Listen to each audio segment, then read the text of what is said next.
This is CBN NewsWatch. Thank you so much for joining us. This first edition of CBN NewsWatch for Tuesday, July 30th. I'm Ephraim Graham. Ahead today, another massive data breach, this time at Capital One, affecting 100 million people in the U.S. and 6 million in Canada. We're going to tell you what all the hacker reportedly stole. A Christian street preacher in London is awarded a payout for a wrongful arrest, but what was he preaching about that got him arrested in the first place? And we're going to tell you about a U.S. pastor in China sentenced to serve 7 years in prison there. The devastating impact of the opioid epidemic in one of the hardest hit states, Ohio. We're going to show you some interesting treatments for those who need them.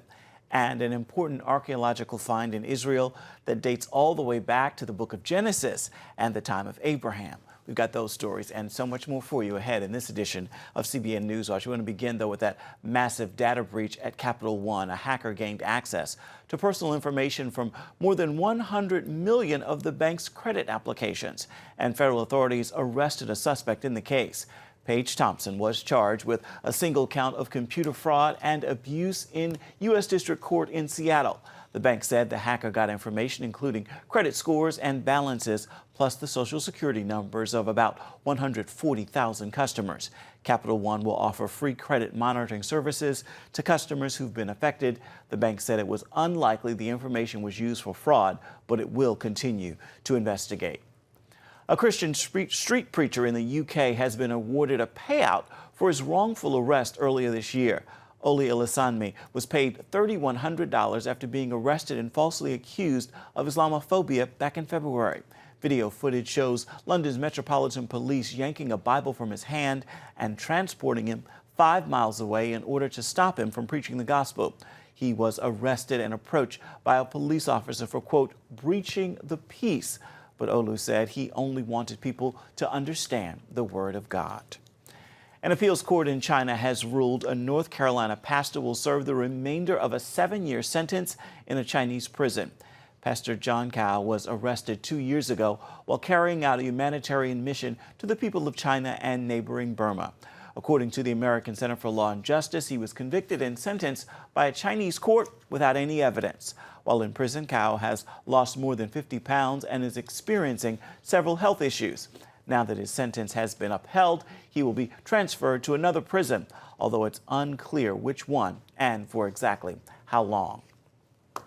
Turning now to Washington, one thing Republicans and Democrats and President Trump have agreed on is a budget deal that means no government shutdowns for the next 2 years. The deal has been passed by the House and is expected to be approved by the Senate. But financial conservatives blasted it, saying it adds nearly $2 trillion to the deficit. At the same time, other conservatives and the president say a better deal just isn't possible this year. Paul Strand has more from both sides in this battle. For all their feuding on other matters, House Democrats and Republicans and the Trump administration have managed to pass a budget deal that puts an end to the era of government shutdowns, at least for 2 years. It heads to the Senate next, where it's expected to pass. Does the president want the Senate to pass it? And if it does, will he sign this bill? Yes and yes. Keep in mind, the bill spends more money than the president wanted to spend. There's no question about that. Critics, though, are blasting the deal for what it adds to spending and the deficit. We have to start calling these people out for what they are, and what they are fiscal frauds. Jason Pai of FreedomWorks says he thinks GOP lawmakers and Trump got played. Certainly members of Congress who I've talked to, conservatives on the House side especially, think the president was getting bad advice and being sold a bill of goods that I think he got kind of pushed into supporting. For instance, it goes $320 billion above already agreed on spending caps, and it adds more than $1.7 trillion to the already massive deficit. Well, those who helped cobble together this budget buster said its critics can talk a good fight, but that's about all. You're not going to get a better deal. All those people don't like this deal. They have zero ability to get a better deal. And President Trump was finding a silver lining in all the extra dollars drenching the Defense Department. Our military today is more powerful by far than ever before. And 3 years ago, we could not have said that, could we, Mark? Pai says Republicans can hardly call themselves conservatives when voting for a deal like this. Republicans run every 2 or 6 years, depending on which chamber they're in, on fiscal responsibility and limited government. We elected them to fight. That's the whole purpose Republicans that Our activists go out and knock on doors and pound pavement and make phone calls for Republicans. They want people who are going to go fight. Trump forces and some congressional Republicans think a huge fight over the budget could have led to a bruising battle that might have seriously wounded the GOP headed into a crucial election year. But appearing on Faith Nation, the Heritage Foundation's Romina Bacha scalded these present-day deal-makers. It's irresponsible, reckless, and frankly immoral to put so much debt on the next generation. You have to start making these tough choices at some point in time. If not now, when? Paul Strand, CBN News, Capitol Hill. Democratic presidential candidates are getting ready for their second round of debates tonight and tomorrow night in Detroit. Tonight's debate will include Bernie Sanders and Elizabeth Warren, along with South Bend, Indiana Mayor Pete Buttigieg, who have all been among leaders in the polls. Now, as the president's feud with African-American Democratic Congressman Elijah Cummings on Twitter widens, a group of African-American pastors has stepped into the fray. At a White House meeting on Monday, they defended the president and called for healing. Heather Sells is on this story. A group of 20 or so African-American pastors met with the president for 2 hours on Monday. The topic, the very tough issues facing the black community. This country needs healing. There's so much division in America along racial lines. It's worse than it was years ago. When asked by a reporter, is the president doing enough to tamp down the flames of racism, Pastor Owens said there's always more to be done. I don't think you can do enough. He's done some things, such as the prison reform, opportunity zone. He's done a lot of things, and I think he could do more. The president's critics say he's making the problem worse. They point to his tweets 2 weeks ago against 4 progressive Democratic women of color known as the Squad, and this week attacking Congressman Elijah Cummings for neglecting his home district in Baltimore after Cummings attacked the president for conditions on the border. The president's tweet calling Cummings' district a disgusting rat and rodent-infested mess drew condemnation from Maryland's Republican governor Monday. The comments are just outrageous and inappropriate. The Reverend Al Sharpton also condemned the president's remarks. Alveda King, the niece of Martin Luther King, chastised Sharpton and fellow civil rights leader Jesse Jackson at the White House Monday, noting their long-time history with the president. At one time in their lives, they highly regarded the president. The president's chief of staff says the president has been reacting in frustration to the Democratic drumbeat of investigation and impeachment talk. But political analysts note he's once again dominating the news cycle, and that may be just what he wants right now. It's clearly a fight that he wants to have, and I think we'll see this bleed into the debate in Detroit this week. Democrats will have to decide how much time they want to spend going after the president and how much time they want to spend making the case for themselves and their policies. Heather Sells, CBN News. The United States has reaffirmed its commitment to the victims and first responders of the September 11th terror attacks. Nearly 20 years after the worst act of terrorism on U.S. soil, killing nearly 3,000 people, President Donald Trump signed the bipartisan 9/11 victim compensation bill into law. It happened during a Rose Garden ceremony at the White House. They answered terror with the emotional strength of true American warriors. To every 9/11 hero, you poured out your heart, your sweat, your soul, and everything you had for your country. You ran toward the wreckage into a ball of flames like, frankly, nobody in this country had ever seen. The president said the bill allows the U.S. to honor the sacred vow of, quote, never forgetting. Coming up, we are going to show you just how devastating the opioid epidemic can be and some important ways it can be treated. We're going to have that story when we come back. Stay with us.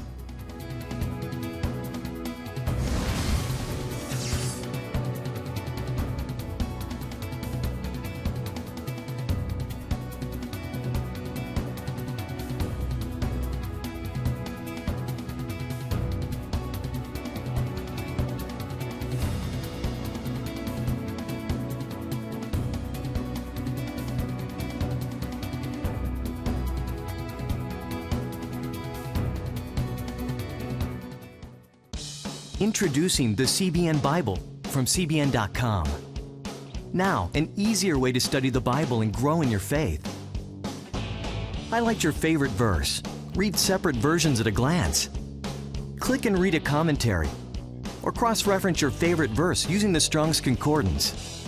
All the right tools to study the Bible, all in one place. The CBN Bible, available at cbn.com/Bible or the iTunes App Store. It has the power to influence weight loss, boost your immune system, and improve brain function. We've seen an explosion of data on the role of the gut microbiome in health. The free Build a Better Gut booklet reveals the latest information about the gut microbiome. You'll discover how your gut affects the rest of your health. The gut microbiome has been linked to depression and cancer and heart disease. Learn how to build a stronger, healthier gut. The microbiome, if it's in good composition, are really protecting us all the time from more invasive things. Get the Build a Better Gut booklet, free from the Christian Broadcasting Network. Call 1-800-700-7000 or go to cbn.com/buildabettergut. You need to make sure that your microbes are working with you, not against you. And if you order online, you'll get immediate access to the Build a Better Gut series, a digital copy of the booklet, and related bonus material. Build a Better Gut today. Call 1-800-700-7000 or go to cbn.com/buildabettergut for your free copy. Here, we're committed to a heritage of rigorous scholarship, dating back over 1,000 years. And to a faith tradition dating back 1,000 more. This is how we create a culture of inquiry where no topic is off limits. And a culture of hope. Anything's possible! It's Christian leadership. And it's changing the world for the better. It's higher learning. It's greater knowing. It's what makes us whole. It's what makes us Regent.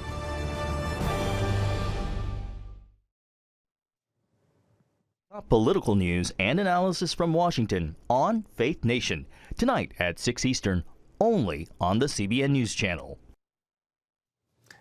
The Centers for Disease Control reports that 130 people die every day in America from opioid overdoses. They include heroin and its chemical cousins, prescription painkillers.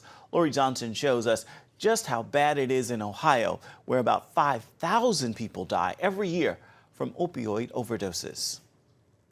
Ohio police discover a 4-year-old with his grandmother and her boyfriend both overdosed on heroin. Scenes far too common these days, especially in America's rural areas. Heroin is transforming wholesome small towns across the Buckeye State. For example, here in Marion, one of the hardest hit areas, police responded to 12 heroin overdoses in just 3 days. Matt Gossard fought a heroin addiction for 5 years. And the drugs, they just completely deaden any emotions that you have.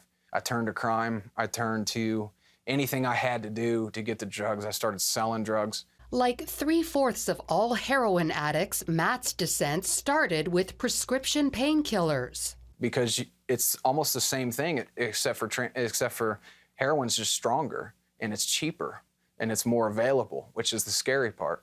Ohio Governor Mike DeWine created a specific heroin unit to take on this epidemic. He says the drug no longer comes from faraway places like Afghanistan. A number of years ago, the Mexican cartels decided to grow the poppies there. They process it down there. They turn it into heroin. They bring it across our southern border, and they bring it into Ohio and into other states. The desire for the ultimate high has led to even deadlier concoctions, including the synthetic painkiller fentanyl and elephant tranquilizer carfentanil. We'll see sometimes in a weekend one community where there'll be 5, 10, 15 people die. DeWine wants education on this problem starting as early as kindergarten. He's also gone to Ohio's church leaders for help. The programs that work, the treatment that works, many times has a faith-based component part to it. Matt can vouch for that. After a number of failed attempts, the Christian Treatment Center finally made the difference. I believe that Jesus Christ is the only answer. I believe that there is no other answer other than Christ. He now leads a Christian recovery ministry that works with the Attorney General and pastors across Ohio to ensure each church in the state offers an addiction specialist. There's somebody in every church in this state that has been affected by addiction, I guarantee it. Here at the state capitol in Columbus, officials are clamping down on where many believe heroin addiction starts, in the doctor's office. Now, physicians are only allowed to prescribe 1 week's worth of painkillers or risk losing their license to practice medicine. The law only applies to short-term pain relief, such as the kind following surgery. Before, doctors would often prescribe enough for a full month. We had a number of pharmaceutical companies that developed pain meds, and they were pushing those out, and they were telling the doctors, these are not very addictive. Turns out they are very addictive. Doctors can still prescribe painkillers for people with chronic or long-term pain, but is that the right treatment? Dr. Vibhor Krishna, a neurosurgeon at the Ohio State Medical Center, says they can cause memory loss and constipation. These pain medications are not that effective if you take them long-term. Plus, what it does is it inhibits the body's internal pain control systems. Dr. Krishna recommends non-opioid pain relief, including surgery, acupuncture, steroid injections, weight loss and exercise, heat, and an anti-inflammatory diet high in vegetables, low in sugar. Still, pain meds are extremely common among the 100 million Americans with chronic pain. It was constant. It was all the time. I never had any time without pain. Despite her chronic back pain, Andrea Flannery refused to take opioids. It's too easy to get hooked on the pain medicine. I know a lot of people that have, and it destroys your life. Instead, Dr. Krishna implanted a small electrode on the surface of her spinal cord. It receives pulses from a little pacemaker, therefore blocking the pain impulse. A typical patient would be someone who has had back surgery before, are still having back pain and leg pain, and are taking a significant amount of pain medications. Most patients with stimulators experience some relief, about a third pain-free. It's been night and day. It's been wonderful. I don't even really notice that I have it in. You get used to the feeling. So while the heroin crisis rages, people are fighting back with awareness, Christ-centered treatment, and minimizing pain pills. Lori Johnson, CBN News. And you can see more important health stories, including a look at the importance of gratitude in our lives, tonight on Healthy Living. It begins at 9:30 Eastern. You can find it on the CBN News Channel. And still ahead on CBN NewsWatch, an important archaeological find in Israel, an altar dating all the way back to the book of Genesis and the time of Abraham, when he met a famous and important figure in biblical history and theology. We've got that story coming up next.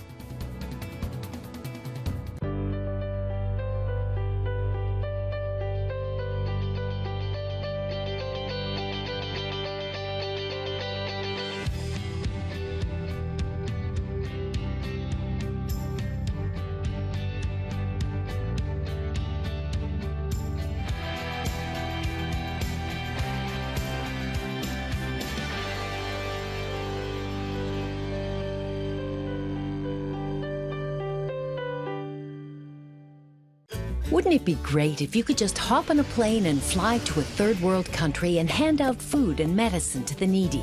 And wouldn't it be great if some of those people came to know Jesus as their Savior because of your help? And wouldn't it be great if you could help out people like this all around the world every day? Wouldn't that make you feel great? And what if you could do all of this without having to leave your home or write monthly checks? Well, you can. Partner with CBN and you can help spread the gospel all around the world and make it a better place. And when you sign up for Pledge Express, your contribution will be deducted from your bank account every month automatically. It's a safe and simple way to make a difference. Plus, wouldn't it be great to get life-changing teachings every month from Pat and Gordon? When you sign up for Pledge Express, you'll save time and money, and you won't just sit around and watch the world go by. You'll help change it for the glory of God. Now, wouldn't that be great? When you care, souls are set free. When you give, lives are made new. When you share, eternal life begins. When we all come together to love, miracles happen. An archaeologist in Jerusalem has discovered the remains of an altar dating back to the book of Genesis. He believes it dates from around the time that Abraham met the high priest Melchizedek. Middle East Bureau Chief Chris Mitchell brings us the details of this important find. Archaeologist Eli Shukron has spent much of his life looking for Bible history in the city of David. He showed us an area he believes dates back 4,000 years and includes everything necessary for animal sacrifice and worship. In this room, what we have the platform. On that platform, it was an altar, and the channel taking all the blood and all the other going out from the altar, and you collect it here in this place. In this area, he gave CBN News an exclusive look at what he feels is one of his most important discoveries, kept under lock and key. If we came here, we can see that this is very, very important finding because this is the heart of the place. This is the pillar. Shukron says this stone pillar is just like the one described in Genesis 28, when Jacob had a dream of a ladder reaching up to heaven in Bethel. After the dream, Jacob said, "How awesome is this place! This is none other than the house of God, and this is the gate of heaven."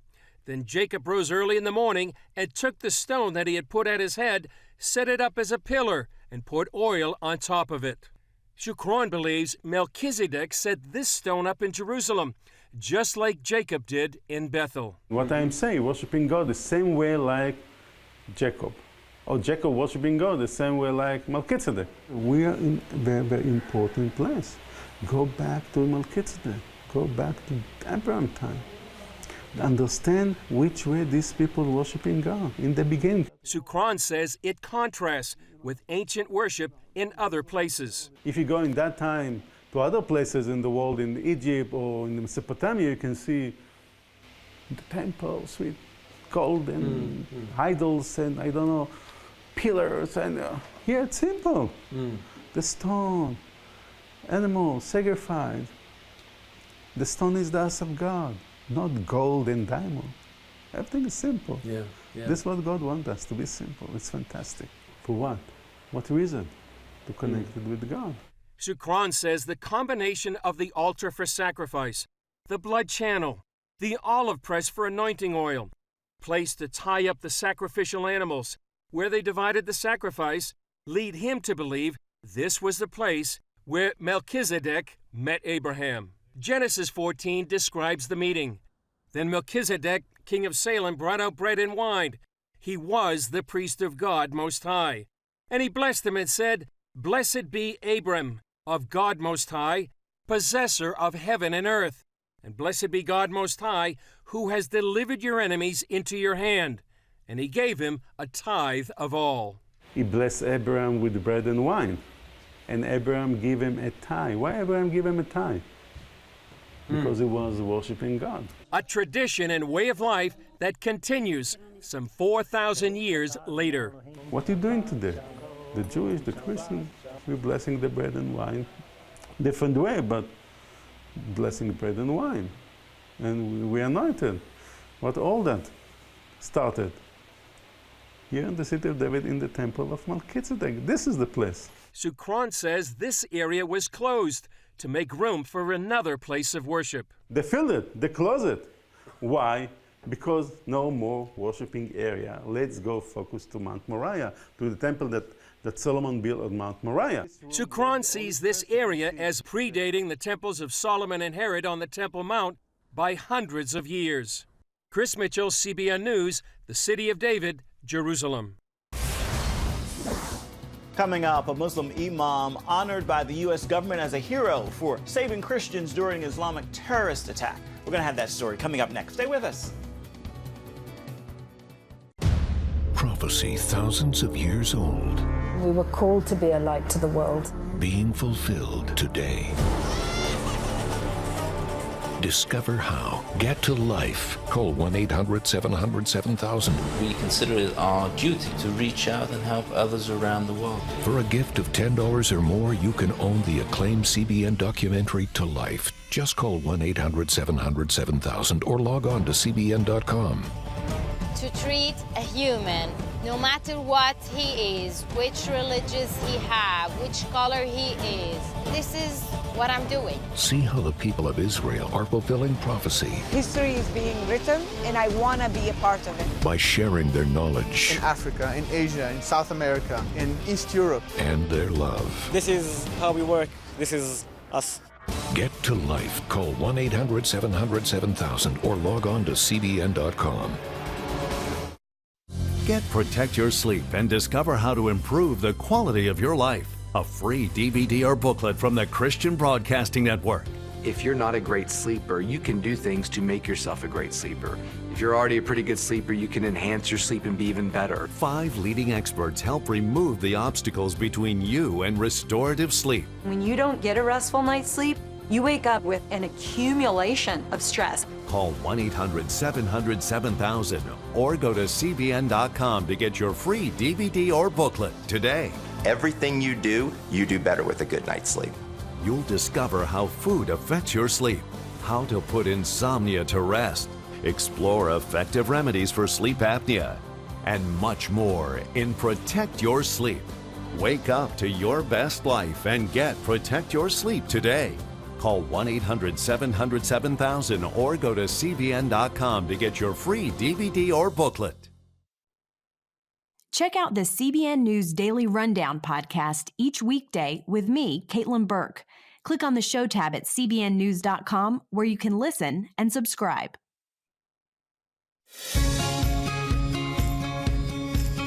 Young people, millennials, are flocking to church.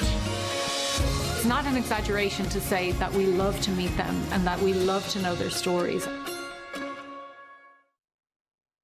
Welcome back. When Islamic extremists in Nigeria attacked and murdered Christians in their village, one Muslim leader hid them in his mosque and his home. The U.S. State Department recently awarded Imam Abubakar Abdallah with the International Religious Freedom Award for risking his life to save Christians from death. The Imam gave refuge to his Christian neighbors, sheltering 262 Christians in his mosque and his home. Imam Abdullah then stood outside the doors confronting the Muslim attackers, pleading with them to spare the lives of the Christians inside, even offering to exchange his own life for theirs. Without his help, most of those Christians would not be alive today. Time now for your Tuesday Tweetable. I hope this final note will jumpstart your day and move you to post-tag tweet and share it with those in your circle. God is calling us all to full obedience. Partial obedience is disobedience. Today is a grade to fully walk in the calling God has placed on your life. He stands ready to honor your obedience. With that word, make today a terrific Tuesday. That is going to do it for this first edition of CBN NewsWatch. You can find more on the issues you care most about always at cbnnews.com. You can also watch CBN News programs anytime on the CBN News channel. We'd love to know what you think about the stories you've seen here today. You can do that by emailing us. The address is newswatch@cbn.com. You can also reach out and touch us on Facebook, on Twitter, and Instagram. We certainly hope you'll join us again right here next time. Again, make today a terrific Tuesday. We'll see you tomorrow.